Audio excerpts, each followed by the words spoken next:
ఈ పాత నిబంధన గ్రంథములో వ్యక్తి యొక్క వ్యక్తిగత మరియు ప్రార్థన జీవితం గురించి ఆ గ్రంథముల పాత నిబంధన గ్రంథంలో వ్రాయబడి ఉన్నది. అతడు చేసినది చాలా చిన్న ప్రార్థన అయినా అది చాలా విస్తృతార్థము కలిగి ఉన్న గొప్ప ప్రార్థన అని మనం చదివిన తర్వాత చెప్పవచ్చు. చాలా చిన్న ప్రార్థన అయినా చాలా విస్తృతంతో కూడుకున్నటువంటి ప్రార్థన అని మనం చెప్పగలము. ఆ వ్యక్తి పేరే ఎబ్బేజ్ అన్నమాట.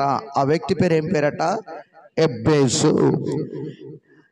ఇతని గురించి మొదటి దినవృత్తాంతముల గ్రంథములో 4వ అధ్యాయం 9-10 వాక్యాల్లో మాత్రమే వ్రాయబడింది అనమాట. ఈ వచనాలలో మాత్రమే వ్రాయబడింది, మరి ఎక్కడ కూడా ఇతని గురించి బైబిల్ గ్రంథములో వ్రాయబడి లేదు. ఆ ఒక్క చోట వ్రాయబడింది. గమనిస్తే మనము మొదటి దినవృత్తాంతాల గ్రంథము, ఎబ్బేసు తన సహోదరుల కంటే చూడండి ఘనము పొందినవాడై ఉండెను. వేదన పడి ఇతన్ని కంటినని అతని తల్లి అతనికి ఎబ్బేజు అను పేరు పెట్టెను. ఎబ్బేజు ఇశ్రాయేలీల దేవుని గురించి మొరపెట్టి, చూడండి నీవు నన్ను నిశ్చయముగా ఆశీర్వదించి నా సరిహద్దులను విశాలపరిచి నీ చెయ్యి నాకు తోడుగా ఉండ దయచేసి నాకు కీడు రాకుండా దానిలో నుండి నన్ను తప్పించుమని ప్రార్థింపగా దేవుడు అతడు మనవి చేసిన దానిని అతనికి దయచేసెను. ఆమేన్ చెప్పండి. ఆమేన్. హల్లెలూయా. మనం గమనిస్తే ఎబ్బేజు అను పేరునకు అర్థము వేదన లేక దుఃఖము కలిగించువాడని అర్థము. అతని తల్లి వేదనతో కన్నానన్నది అతన్ని అందరికీ వేదనకరంగా మారినవాడు. ఎందుకు పనికిరాడి వాడు అన్నారు. వేదనతో కన్నాను అని చెప్పి వాడికి దుఃఖపుత్రుడు అని పేరు పెట్టారు. సొంత తల్లి సొంత సహోదరులే అతన్ని ప్రక్కన పెట్టేశారు. అతడి జీవితం అంతా చితికిపోయింది. అతడి జీవితం అంతా అంధకారం అయిపోయింది. ఏంటి నా పరిస్థితి? నేను ఎలా బ్రతకగలను? నేను ఎలా దీవించబడాలి? ఎలా ఆశీర్వదించబడాలంటే నేను ఏం చెయ్యాలి అని చూడండి దేవుని పాద సన్నిధికి పరుగులెత్తుకుంటూ వచ్చి ఇశ్రాయేలీల దేవుడైన యెహోవా సన్నిధిలో మోకరిల్లే పద్ధతిని నేర్చుకున్నాడండి. ఆమేన్. హల్లెలూయా. ఇదే సందర్భం మనం గమనిస్తే స్వజనులే యోబ్తాను ఏం చేశారంటే వేశ్యకు పుట్టినవాడా అని హేళన చేస్తూ, వేశ్యకు పుట్టినవాడా అని పలుమార్లు ఏడిపిస్తూ అతన్ని వారిలో నుండి వెలివేశారు. వెలివేయబడిన అతడు దుఃఖముతో దేవుని పాద సన్నిధిలోకి వెళ్ళి అక్కడ పరాయి దేశములో కూడా తన పితరులు ఆరాధించిన దేవుణ్ణి విడిచిపెట్టకుండా మహిమపరచగలిగాడు. ఎవరైతే తృణీకరించారో ఆ తృణీకరించిన వ్యక్తులు శత్రువుల చేతిల్లో నుంచి మమ్మల్ని రక్షించుటకు పరాక్రమము కలిగిన వాడవు నీవే అని చేతులెత్తి దండం పెట్టి మాకు సహాయము చేయడానికి రావయ్యా, మా యుద్ధములు జరిగించడానికి నువ్వు రావయ్యా అని బ్రతిమలాడడానికి వెళ్ళారు. ఈరోజు నీ కుటుంబంలో, నీ బంధువుల్లో, నీ స్నేహితుల్లో నువ్వు పనికిరాని దానిగా, పనికిరాని వాడిగా నిన్ను వాళ్ళు ఎంచొచ్చు. నువ్వు ఎందుకు పనికిరాని వాడవని, నీకు ఏమీ లేదని నీ లోపాలను బట్టి నిన్ను ఎద్దేవా చేయొచ్చు. కానీ ఈరోజు నువ్వు బాధపడనవసరం లేదు, ఈరోజు దిగులు పడనవసరం లేదు. నువ్వు ఆరాధిస్తున్న నీ ఆరాధ్య దైవమైన యేసయ్య పాదాల చెంత నువ్వు కూర్చోవటం నేర్చుకో. ఆమేన్. హల్లెలూయా. నిన్ను దూషించిన వారు, నిన్ను నిందించిన వారు, నిన్ను అవమానించిన వారు, నిన్ను హెద్దేవ చేసిన వారు నిన్ను పొగడడానికి పరుగులెత్తుకొని వస్తారు. ఆ వచ్చేటట్లు యేసయ్య చేయబోతున్నాడు. నమ్మితే నిజాయితీగా యేసయ్యకు చప్పట్లు కొట్టండి. ఆమేన్. Praise the lord. మనం బాధపడొద్దండి, దేవుడు మనతో ఉన్నాడు. దేవుని నమ్మాం, ఆయన మీదనే ఆనుకుందాం. ఇందాక చదివాంగా, ఆయన మీదనే ఆధారపడదాం, ఆయన మనల్ని సిగ్గుపరచనివ్వడు. ఆమేన్, హల్లెలూయా. తల్లి ఏం పేరు పెట్టిందట? దుఃఖపుత్రుడండి. ఏ పేరట? సొంత తల్లి వేదనతో కన్నానని దుఃఖపుత్రుడని పేరు పెట్టేసింది. ఒరే, వీడు శాపగ్రస్తుడురా, వీడు కుటుంబాల్లో నష్టజాతకుడురా, వీడిని బతకనివద్దురా, కంటాన వారవలేదు.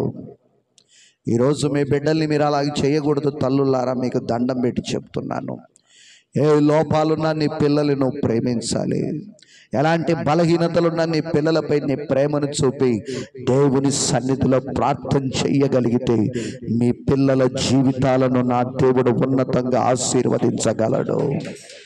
మీ పిల్లల తలరాతలు నా దేవుడు తిరిగి నూతనముగా రాయించి ఏలన చేసిన వారి ఎదుట నా దేవుడు గొప్పగా నిలబెడతాడు. ఆమేన్, హల్లెలూయా, హల్లెలూయా. యెబ్బేజు దేవుని సహవాసమునకు దూరంగా ఉన్నప్పుడు అందరికీ వేదనకరంగా ఉన్నాడండి.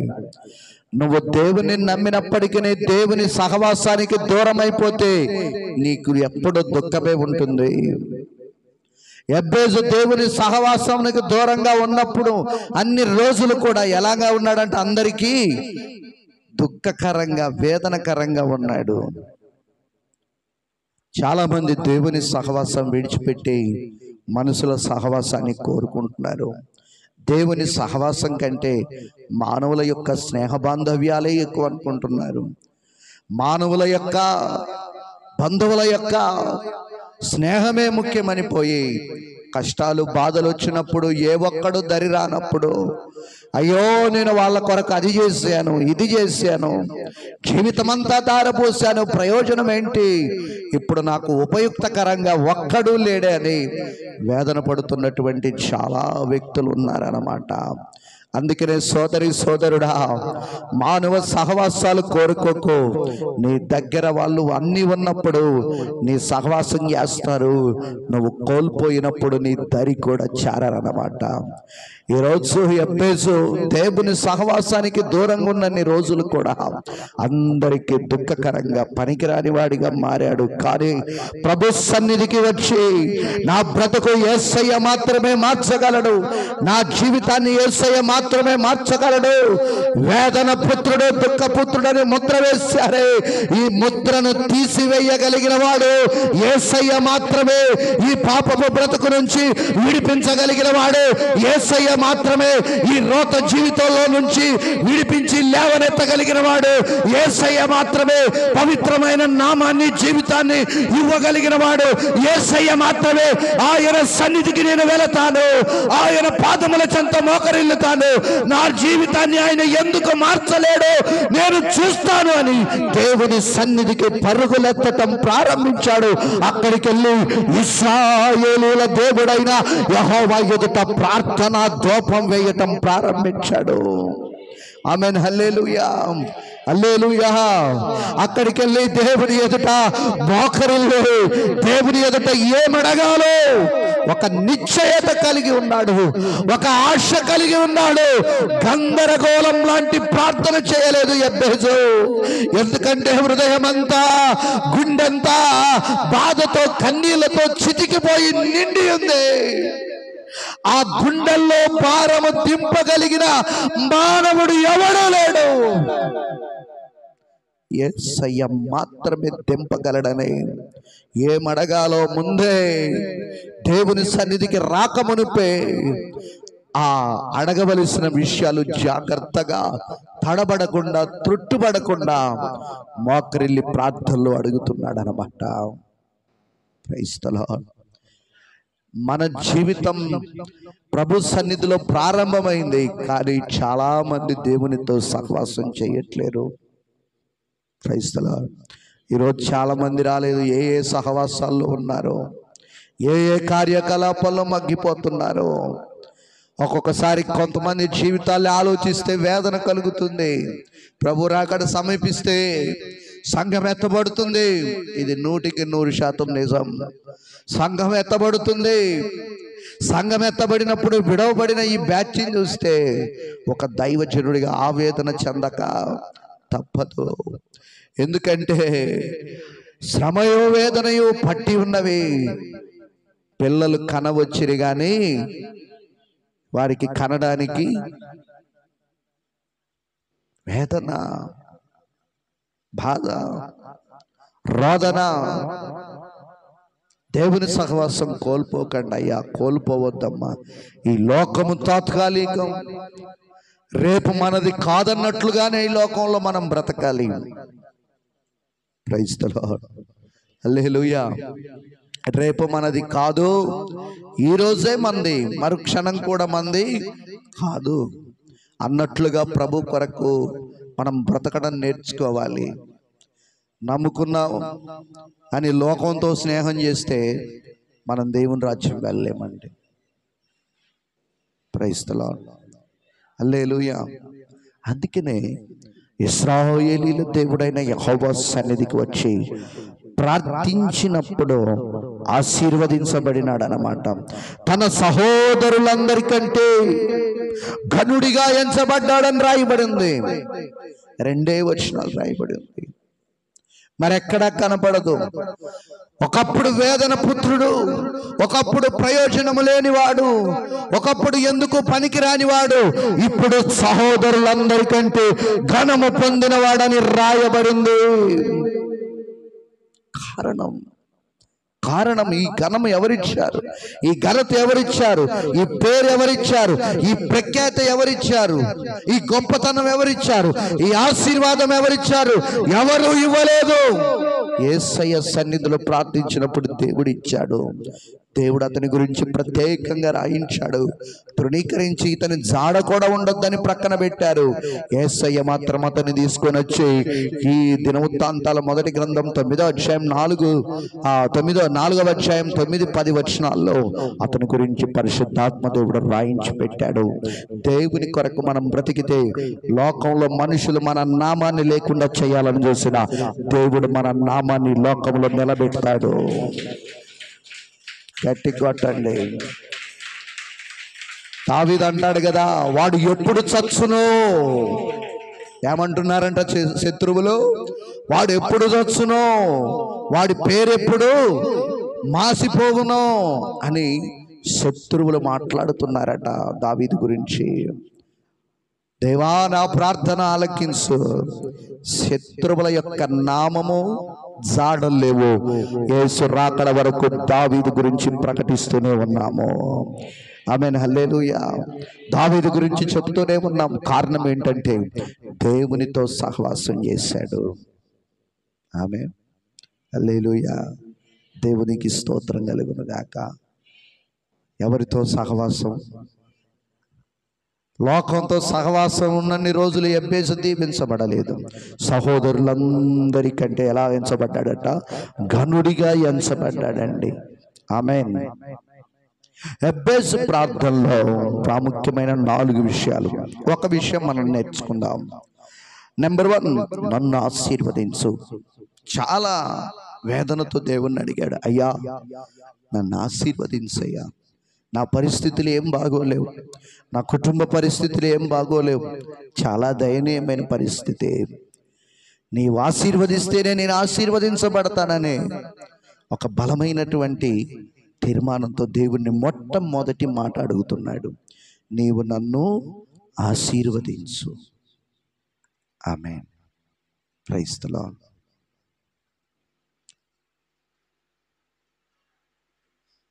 ఆశీర్వదించు, ఆశీర్వదించు. ఆశీర్వాదాలు ఊరికనే వస్తాయా? మనకు వస్తాయా చెప్పండి? దీవెన ఊరికనే వస్తుందా? ఎలా వస్తుందండి? ప్రార్థనలో మనం ఏం చేయాలి? నలగాలి, దేవునితో పెనుగులాడాలి ప్రార్థనలో. ఆమేన్, హల్లెలూయా. మీరు ఒక విషయం ఎరగరు, మీరు ప్రార్థన దేవుని నిర్ణయాలను మారుస్తుంది. మనం చేసే ప్రార్థన దేవుని యొక్క నిర్ణయాలను మార్చేస్తుందండి. దానికి నిదర్శనం మీకు అర్థమయ్యే చాలా సందర్భాలు ఉన్నాయి. కానీ ఒక విషయం మీకు చెప్తాను, నినివే పట్టణం మీదకి నాశనం అవుతుంది కొద్ది రోజుల్లోని ప్రకటన పంపింది ఎవరు? దేవుడే. అదే ప్రజలు ఈ వార్త వినగానే గోనె పట్ట కట్టుకొని ఉపవాసంతో వాళ్ళు ప్రార్థన చేస్తే ప్రార్థన దేవుని నిర్ణయాన్ని మార్చింది. నువ్వు చేసే ప్రార్థన నీ పరిస్థితులను మారుస్తుంది. దేవుడు ఇంకో గొప్ప నిర్ణయాలు నీ పట్ల, మంచి నిర్ణయాలు ఆయన తీసుకుంటాడు. ఆమేన్, హల్లెలూయా. ఈ సత్యం చాలామందికి ఎరగక ప్రార్థన అంటే ఓ లొడలు చేసి వెళ్ళిపోతానే ఉన్నారు. Praise the lord. భారంతో ప్రార్థన చేయాలి, వేదనతో ప్రార్థన చేయాలి. ఈ మధ్య పాస్టర్లకు కూడా అధిక తెలివి ఎక్కువైంది. ఒక ప్రాంతంలో సోదరి దేవుని సన్నిధిలో మూలుగుతూ ప్రార్థన చేస్తుందంట, ఏడ్చుకుంటూ. ఏడుపు గొడ్డు మొఖం వేసుకొని ఎప్పుడు ఏడ్చుకుంటూ ప్రార్థన చేస్తుంది అన్నాడంట.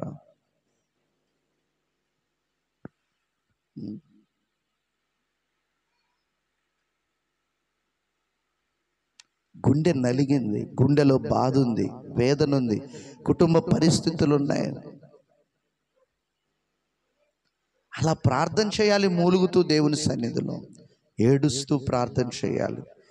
ఈ ఎబ్బేజు తన పరిస్థితులన్నీ జ్ఞాపకం చేసుకొని, అయ్యా నన్ను ఆశీర్వదించు, చేతులు పైకెత్తి మోకరిల్లి, అయ్యా నన్ను ఆశీర్వదించయ్యా, చాలా భారంతో అడుగుతున్నాడు.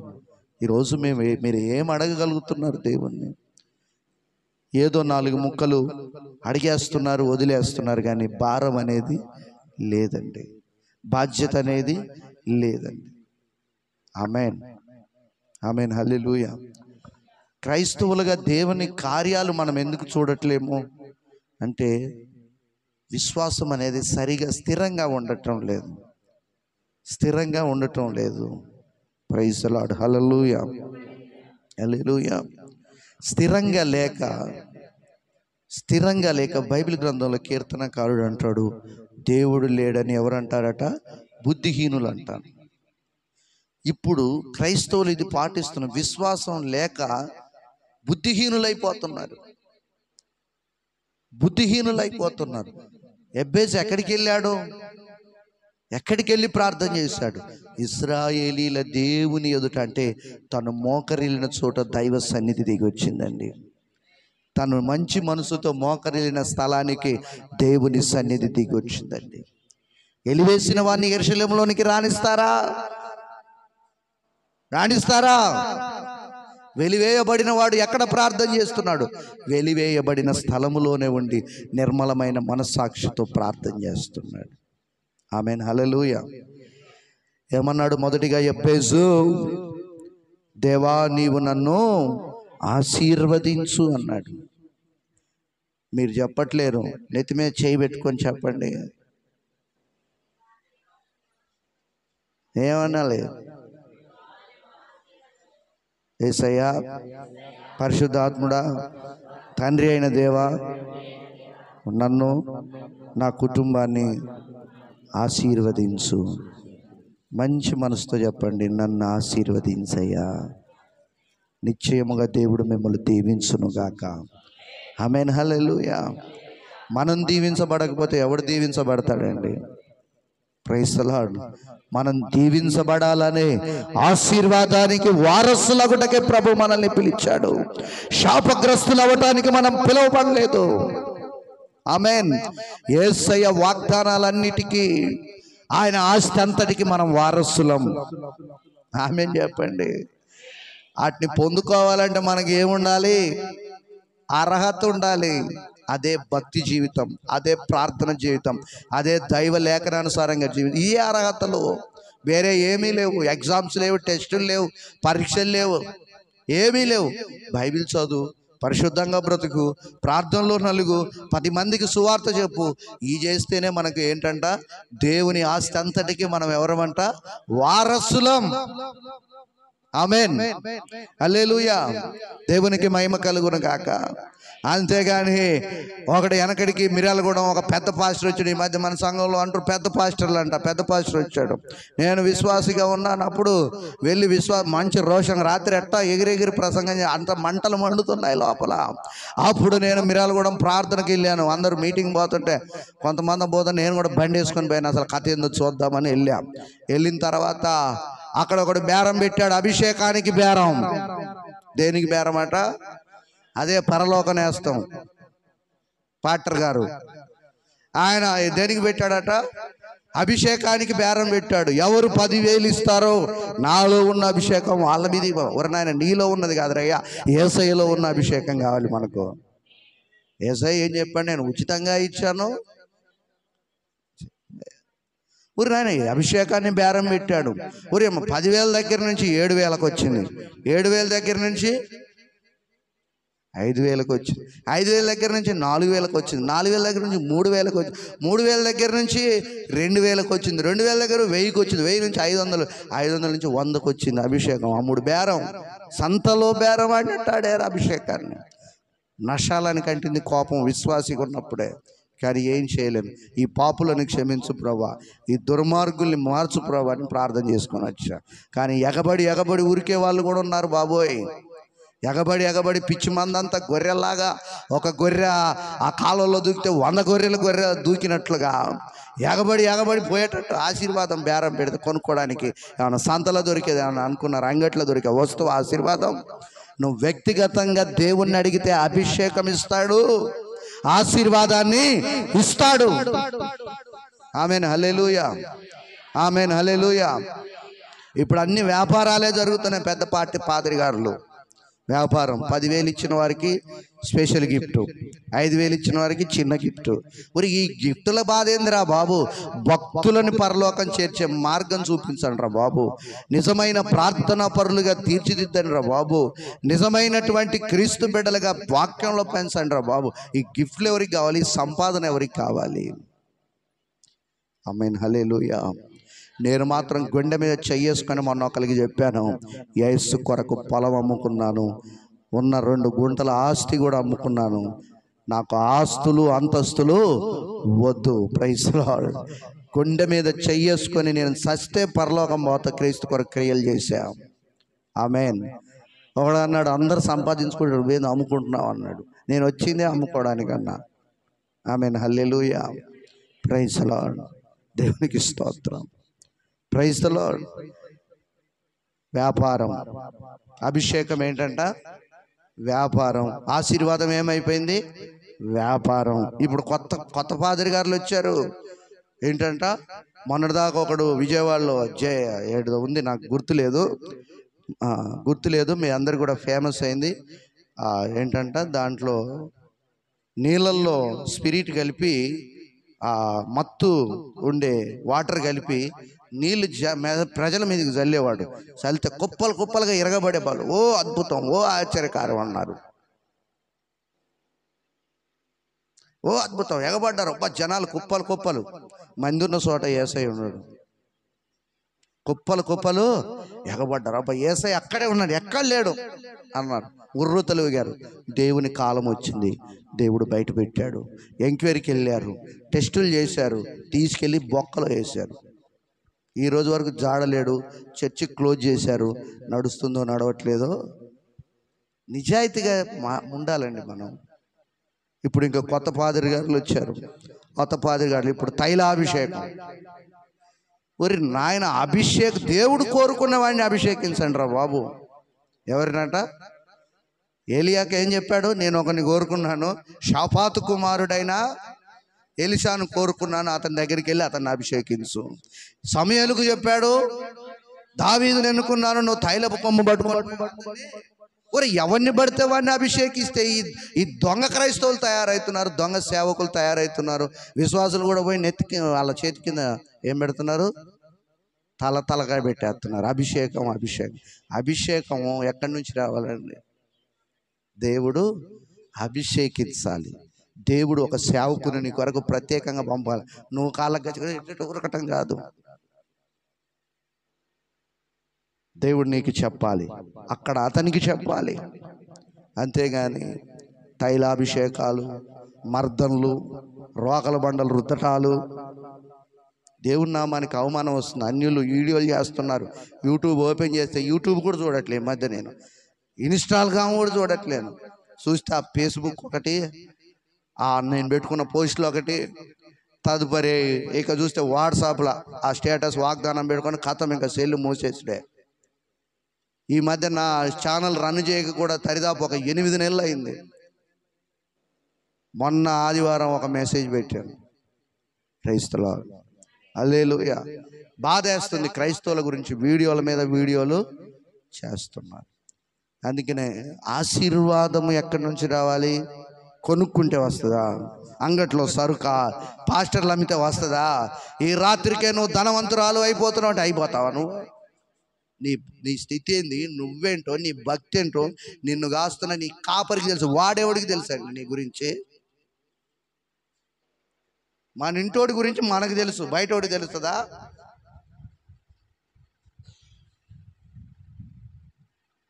చెప్పండి. Praise the lord. అందుకనే ఆశీర్వాదం అనేది నేను చెప్తున్నాను, యెబ్బేజు వలె దేవుని సన్నిధికి కాళ్ళు వంగాలి. అందరు చెప్పండి, ఇలా మోకాళ్ళు వంగాలి, గుండె రగిలి నలిగి యేసయ్య వైపు చేతులు ఇలా లేవాలి. నువ్వు తప్ప దిక్కు ఇప్పుడు ఎవరు? నన్ను ఆశీర్వదించు. ఏమంటున్నాడు? కన్నీళ్లతో బాధలో ఉన్నప్పుడు మనం ఏడుస్తూ మాట్లాడతామే, అట్లా ఏడుస్తూ ఆశీర్వదించు. దేవుడు ఆశీర్వదించడం ప్రారంభించాడు. ఆమెన్, హల్లెలూయా. దేవునికి మహిమ కలుగును గాక. ఆమెన్, హల్లెలూయా. మొదటిగా యెబ్బేజు దేవుని సన్నిధిలో నీవు నిశ్చయముగా ఆశీర్వదించని ప్రార్థించాడు. యెబ్బేజు తన కొరకు ఆశీర్వాదం కొరకు ప్రార్థిస్తున్నాడు. అది స్వార్థముతో కూడింది మాత్రం కాదు. ఆశీర్వాదం అనేది వ్యక్తిగతమైనదన్నమాట. ఆశీర్వాదం అనేది వ్యక్తిగత జీవితానికి సంబంధించింది అన్నమాట. తన స్వార్థం కొరకై ప్రార్థన చేయట్లేదు.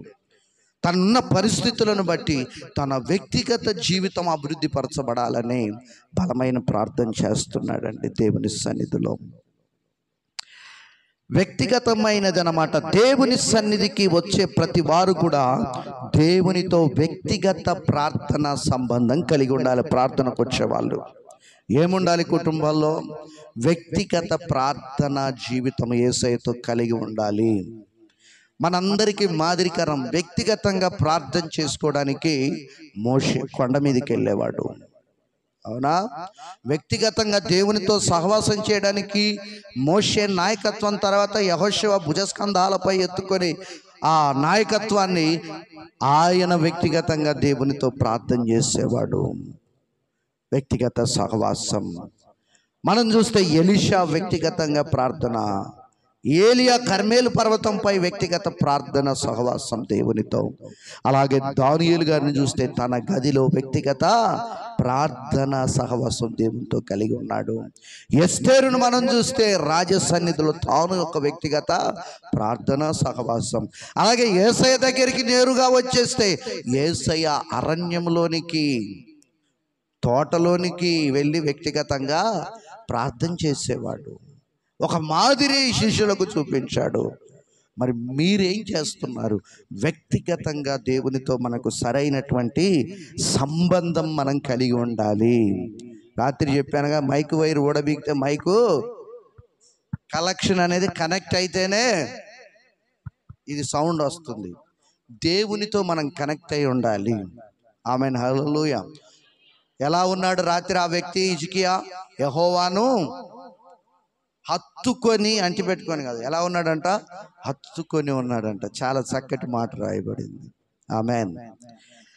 ఎంతో కాలం నుండి నీవు మందిరమునకు వెళ్తుండవచ్చు సోదరి సోదరుడా, కానీ దేవుని వాక్యము చదువుచుండవచ్చు, కానీ దేవుని వాక్యం బోధిస్తున్నా కూడా కానీ ఇంతవరకు ప్రభువైన యేసుక్రీస్తుతో వ్యక్తిగత సంబంధం లేకపోతే నీవు ఇక ఎన్నటికీ ఆశీర్వదించబడలేవన్నమాట. నీకు ఆశీర్వాదం రాకపోవడానికి కారణం ఏంటంట? చెప్పండి. వ్యక్తిగతమైన ప్రార్థన జీవితం లేకపోవడం. వాక్యం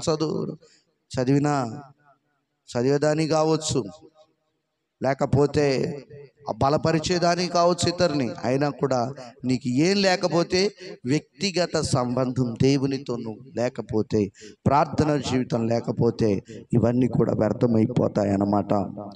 నీవు ఆశీర్వదించబడాలి అంటే దేవునితో వ్యక్తిగత సంబంధం ఖచ్చితంగా కలిగి ఉండాలి. అబ్రహామును మనం గమనిస్తే, అబ్రహాము ఈ వ్యక్తిగత సంబంధం, సహవాసం, ప్రార్థనలో దేవునితో కలిగి ఉన్నాడు కాబట్టి దేవుడు అబ్రహామును ఆశీర్వదించాడు అన్నమాట. 24:34 మనం చూస్తే, ఆదికాండం 24, వేగంగా చదవండి. 24:34 ఆదికాండం. ఇట్లా అన్నాడు, నేను అబ్రహాము దాసుడను. యెహోవా ఎలా ఆశీర్వదించాడండి? మీరు చాలా తక్కువగా స్పెల్లింగ్స్ చూడకుండా చదువుతున్నారు. ఎలా మళ్ళీ ఒకసారి చదవండి. బహుగా నొక్కి పలకాలి మాట. బైబిల్లో చదివేటప్పుడు తేలికగా చదవద్దు.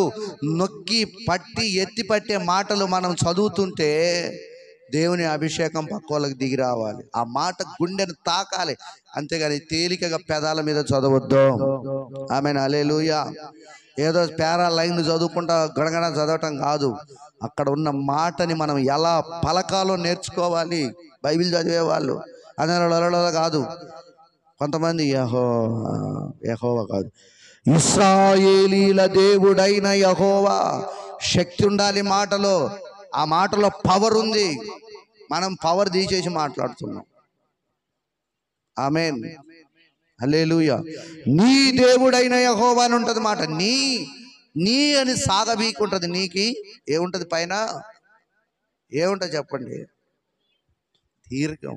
నీ దేవుడైనా అని చదవాలి. నీ దేవుడైన యెహోవా ఎట్లాంటి అయిపోద్దా? ఒత్తులు అంటే బహుగా ఆశీర్వదించాడని ఎవరు చెప్తున్నారు? తన పెద్దదాసుడైనటువంటి ఎలియాజరు. ఎవరికి చెప్తున్నాడు?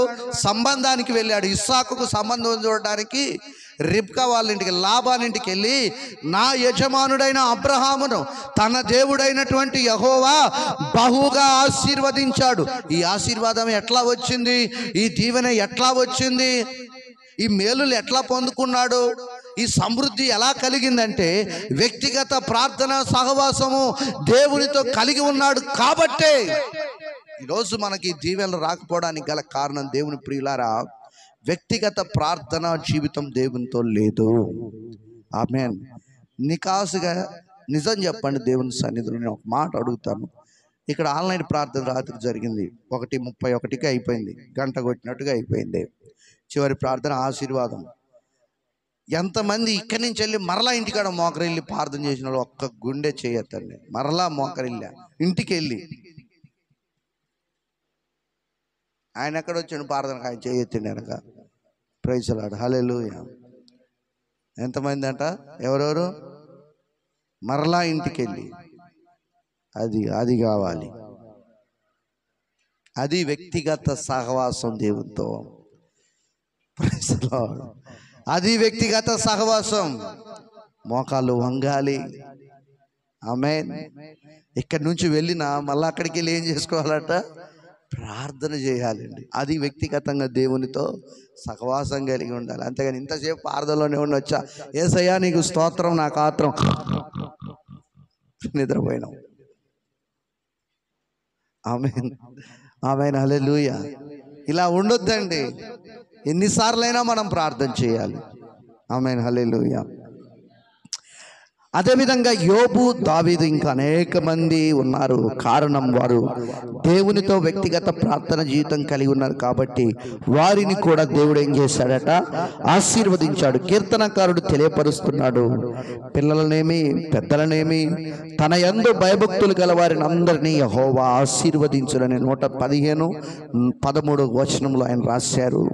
పిల్లలనేమి చెప్పండి, పెద్దలనేమి తన యందు భయభక్తులు గల వారిని యెహోవా ఆశీర్వదించునని రాయబడింది. అలాగే నీవు ఆశీర్వదించబడవనంటే దేవుని యందు భయభక్తులు కలిగి వ్యక్తిగత సంబంధం, ప్రార్థన జీవితం కలిగి ఉంటే దేవుడు నిన్ను కూడా ఖచ్చితంగా ఈ రోజు నుంచి ఆశీర్వదించటం ప్రారంభిస్తాడండి. ఆమేన్, హల్లెలూయా. ఆశీర్వదించడం మొదలు పెడతాడు. ఆమేన్, హల్లెలూయా.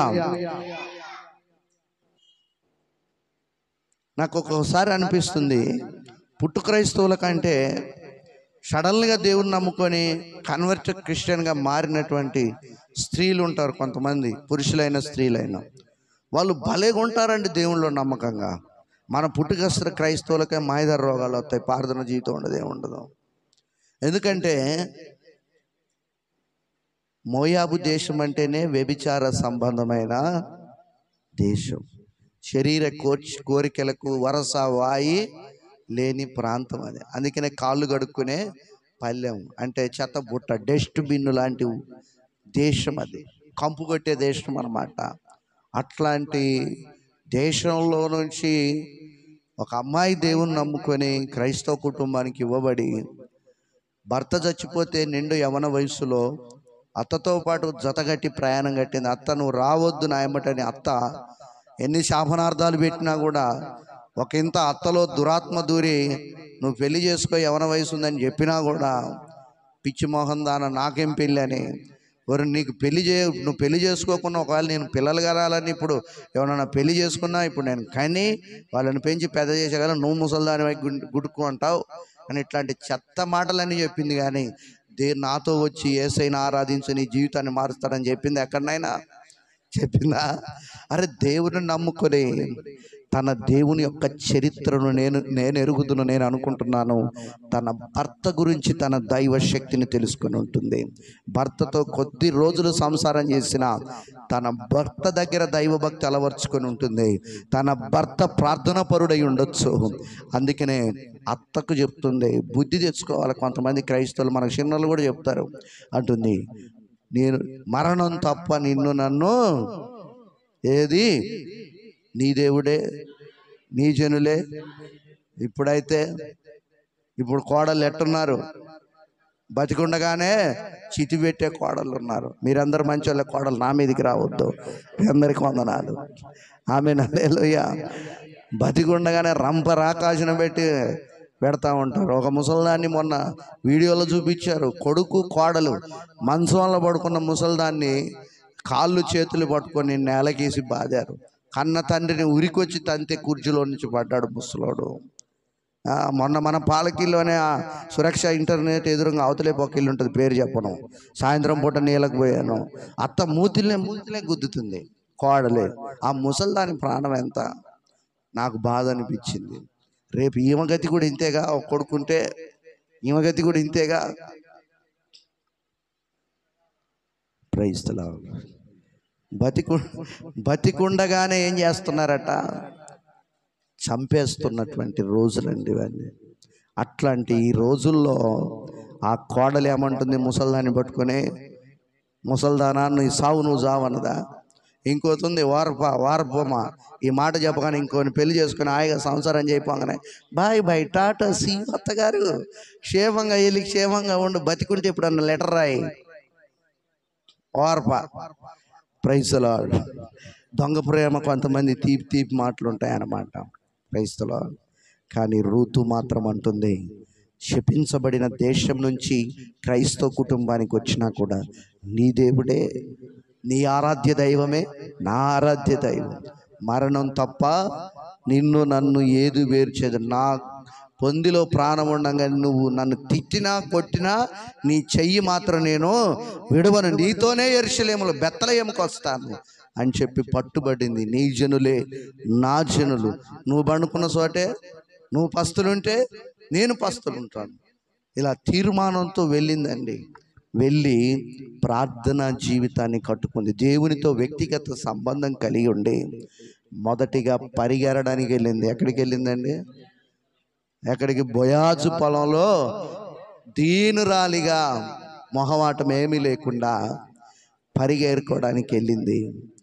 అక్కడ ఆమె ఎంత సమర్పణ కలిగిన స్త్రీయో అక్క దేశ జనులంతా, ఆ ప్రాంత జనులంతా పొలంలో చెప్పుకోవడం ప్రారంభించారు. బోయాజు వచ్చి అన్నాడు, నీ సాక్ష్యం గొప్పదే, యెహోవా నిన్ను నిశ్చయముగా ఆశీర్వదిస్తాడు. 2వ అధ్యాయం అనుకుంటా 12వ వచనంలో ఋతు గ్రంథంలో చదవండి ఆ మాట. ఆయన నీకు సంపూర్ణమైన బహుమానం ఇస్తాడని చెప్తున్నాడు. అదేనా? ఋతు గ్రంథం 2:12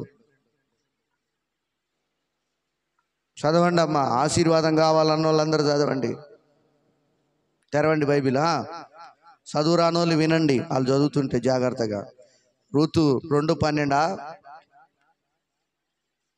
దొరకట్లేదు ఇంతవరకు. పేజీలు తిరిగేయకండి అమ్మా. సమూయేలు 1 గ్రంథము అటు ముందే ఉంటుంది.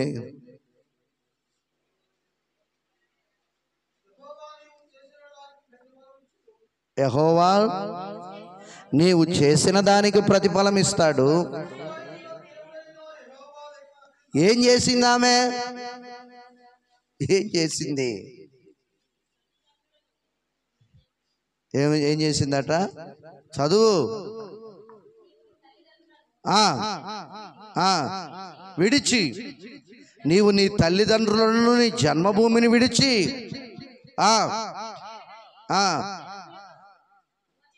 మాటి మాటికి తల్లిగారింటికి పోయే కోడళ్ళు అందరూ కూడా ఈ వాక్యం గుండెల్లో పెట్టుకొని బతకండి. అంటే మూల చదువుకొని పోతా ఉంటారు. మా అమ్మ, మా అమ్మ, మా నాన్న, మా నాన్న.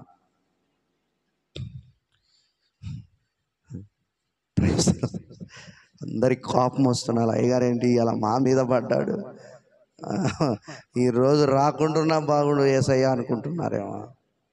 ఈరోజు మీతో మాట్లాడాలి, ఆయన మిమ్మల్ని రప్పించుకున్నాడు. ఆమేన్. తల్లిదండ్రుల జన్మభూమిని విడిచిపెట్టి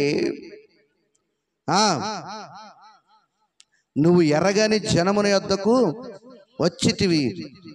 యెహోవా నీవు చేసిన దానికి ప్రతిఫలం ఇస్తాడు, ఆయన నీకు సంపూర్ణమైన బహుమానం ఇస్తాడని యబ్బేజు దేవుని ఆత్మ ప్రేరేపితుడై ఆమెను ఆశీర్వదించాడు. ఆ ఆశీర్వాదానికి వారసురాలైంది. చప్పట్లు కొట్టి దేవుని మహిమపరుద్దాం. ఆశీర్వదించబడిందా, పడలేదా? కంపు కొట్టే జీవితం ఆ ఆశీర్వాదాన్ని పొందుకుంది. ఈరోజు మనం కూడా ఆ రూతులాగా ఒక అన్యురాలైనా కూడా దేవుని నమ్ముకొని నిష్టగా భక్తి చేసింది. ఎలా చేసింది? ఎలా స్టీఫెన్? నిష్టగా భక్తి చేసింది. మత్స డాగు లేదు. అందరు నోటి మీద ఏలేసుకున్నారు. మన బతుకులు చెడ అనుకున్నారు యూదులు అక్కడ ఉన్న వాళ్ళందరూ మన బతుకులు చెడ, ఒకసారి అవన్నీ చూసి నేర్చుకోరాదు, అవన్నీ చూసి నేర్చుకోరాదు అని అందరూ చెప్పుకుంటున్నారు వినపడకుండా. Praise lord. మీరంతా మనుషులే. ఆమేన్. అందుకనే ఈరోజు అందరం తీర్మానం చేసుకుందాం, ప్రభువా యెబ్బేజు యొక్క వేదనకరమైన వాడని లేఖనంలో రాయబడి ఉన్నా, తను నీ సన్నిధికి వచ్చి నీ సన్నిధిలో ప్రార్థించినప్పుడు అతని వ్యక్తిగత జీవితం నీతో సత్సంబంధంగా ప్రార్థనలో అతడు గడుపుతున్నప్పుడు ప్రభు అతన్ని దీవించావయ్యా. తన సహోదరులందరికంటే ఘనము పొందిన వాడయ్యాడు. కేవలం నీ సన్నిధిలో తను విడిచిన కన్నీళ్ళే స్వామి. ఈరోజు ప్రభువా, ఒకవేళ నీతో వ్యక్తిగత ప్రార్థన జీవితం నాకు లేదేమో, ఒకవేళ వ్యక్తిగతంగా నేను ప్రార్థన చేయట్లేనేమో, నా హృదయం నలగట్లేదేమో, నువ్వు నాకు ఎన్నో ఆశీర్వాదాలు ఇవ్వాలని బహుమానాలు దాచిపెట్టావు, నేను ప్రార్థించకపోవడం వల్ల వాటిని నేను పొందుకోలేకపోతున్నానని ఈరోజు నాకు అర్థమైంది ప్రభువా. ఈ రోజు నుంచి నేను ప్రార్థన చేస్తాను ప్రభువా, వ్యక్తిగతంగా నీతో సహవాసం చేస్తాను ప్రభువా, వ్యక్తిగత ప్రార్థన జీవితం కలిగి ఉంటాను ప్రభువా, లేఖనముల యందు ఆసక్తి చూపిస్తాను ప్రభువా. సోదరి సోదరుడా, నిన్నందరూ పనికిరాని వాడు, పనికిరాందని అంటున్నారేమో, నీ జీవితాన్ని చూసి హేళన చేస్తున్నారేమో, నీకు అప్పులున్నాయని, ఆర్థిక సమస్యలున్నాయని, భర్త